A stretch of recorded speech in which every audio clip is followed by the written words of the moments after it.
Hello అందరికీ, నేను మీ భవ్య. అందరు ఎలా ఉన్నారు? నేనైతే సూపర్గా ఉన్నాను. ఈరోజైతే ఊరు నుంచి అయితే కందులు తెప్పించాను అనమాట. ఇంకా పప్పు చేద్దామని అసలు నేను అనుకోలేదు పప్పు చేద్దామని. ఏదో ఇంకా అలా చూడాలని యూట్యూబ్లో చూసి నార్మల్గా నేనైతే చేస్తున్నాను. ఎలా వస్తుందో పప్పు అయితే నాకైతే తెలీదు. ఇవైతే నైట్ అంతా నేను నానబెట్టుకున్నాను. ఇవి పప్పు చేయాలంటే నైట్ అంతా సోక్ అవ్వాలన్నమాట వాటర్లో. నైట్ నానబెట్టుకుంటే కొంచెం ఉబ్బి పప్పు మంచిగా వస్తుంది. నానబెట్టుకొని మార్నింగ్ అయితే ఇలా ఎండలో అయితే ఆరబెట్టుకున్నాను. చూడండి, ఇలా ఒక కవర్ వేసి మంచిగా నీట్ కవర్ ఎండలో అయితే ఆరబెట్టుకున్నాను. నాకైతే ఇవైతే ఒక్క రోజులో అయితే ఆరిపోతాయి అనుకున్నా, కానీ ఒక్క రోజులో అయితే అస్సలు ఆరిపోలేదు. మళ్ళీ సెకండ్ డే కూడా పెట్టాల్సి వచ్చింది. ఎవరైతే మన ఛానల్ని ఫస్ట్ టైం చూస్తున్నారో ప్లీజ్ లైక్ చేయండి, షేర్ చేయండి, సబ్స్క్రైబ్ చేయండి అండ్ కామెంట్ కూడా చేయండి.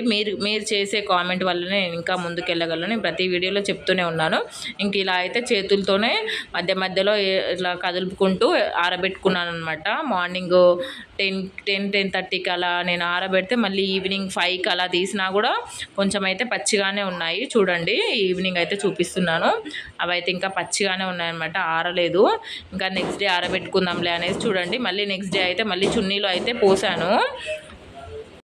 ఇలా చున్నీలు అయితే నెక్స్ట్ డే ఆరబోసుకున్నాను. ఇంకా కొంచెం సేపు ఆరితే సరిపోతుందని కొంచెం నార్మల్గా ఉన్నాయన్నమాట. ఇలా అయితే చున్నీలు అయితే ఆరబోసుకున్నాను. ఇంకా మొత్తం ఆరిపోయాక గిర్నీకి తీసుకెళ్ళాలి కదా, ఇంకా ఒక 2 hours 3 hours అలా ఆరబెట్టుకున్నాను. ఆరబెట్టుకొని ఒక బ్యాగ్లో వేసి అయితే గిర్నీకి అయితే తీసుకెళ్ళాను. చూడండి, గిర్నీకి అయితే మా ఇంటి పక్కనే ఉంటుందన్నమాట. గిర్నీకి తీసుకెళ్ళి అయితే పట్టిస్తున్నాను.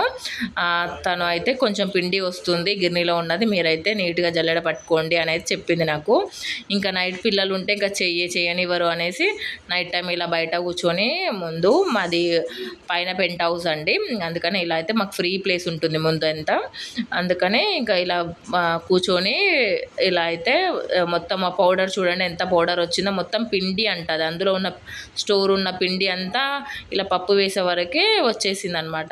ఇంకేం చేసేది లేక ఇలా అయితే జల్లెడ పట్టుకుంటున్నాను. మొత్తం పిండి అంతా కిందికి వెళ్ళిపోయి ఓన్లీ పప్పు మాత్రమే ఇలా వచ్చేటట్టు చూడండి. ఇంకా కొంచెం పట్టాలన్నమాట జల్లెడ. ఓన్లీ పప్పు మాత్రమే రావాలి, మొత్తం పిండి అంతా వద్దు కదా అనేసి నేనైతే ఇలా అయితే జల్లెడ పట్టుకుంటున్నాను. అసలు నేను ఎక్స్పెక్ట్ చేయలేదు ఇలా చేస్తాను అని. ఫస్ట్ టైం అనమాట నేను ఇలా చేయడము. ఎప్పుడు ఇలా జల్లెడ పట్టి పిండి ఇదంతా చేయలేదు. ఇంకా నుంచి నేర్చుకుంటేనే కదా అన్న వేలో అయితే నేనైతే ఫస్ట్ టైం స్టార్ట్ చేశాను.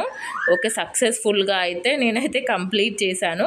పప్పు అంటే మరీ అంత నీట్గా రాలేదనుకోండి, ఎంతైనా ఉంటుంది కదా మనకున్న పప్పు అంత నీట్గా అయితే రాదు. చూడండి, నేను తీసుకున్న కందుల క్వాంటిటీకి అయితే నాకైతే ఒక 1.5 kg 2 kg పప్పు అయితే వచ్చింది. చూడండి, మంచిగా అంత నీట్గా రాకపోవచ్చు, కానీ ఈ పప్పు బయట స్టోర్లో కొన్న పప్పు కంటే ఈ పప్పు మాత్రం చాలా పప్పు వేసుకుంటే చాలా టేస్టీగా ఉంటుంది. అందుకనే చేశాను.